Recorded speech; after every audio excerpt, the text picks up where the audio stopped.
আসসালামু আলাইকুম। তো আমরা কেন দেশি গরু পালন করব?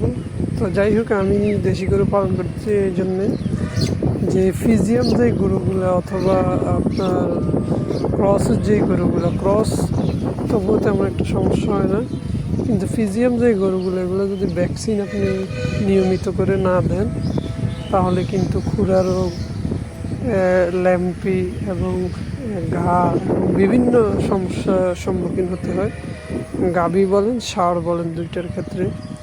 তো এই জন্যে আমরা ফিজিয়াম গরুটা ডিসাইড করি। আমরা আমাদের গরু থেকে আস্তে আস্তে ফিজিয়ামটা আবহাওয়ার সাথে ম্যাচিং করে তৈরি করে নিচ্ছি। তো যাই হোক, আমরা দেশি গরু কেন পালন করব? যেহেতু আমাদের অল্প বাজেট, তো সেই জন্য আমরা রিস্ক মুক্তভাবে যদি করতে চাই দেশি গরু পালন করতে পারি। তো সেক্ষেত্রে আমি ডিসাইড করবো যারা একবারের মধ্যে অল্প পুঁজি আপনারা দেশি গরু, গাভী, বাছুর এগুলা পালন করতে পারেন।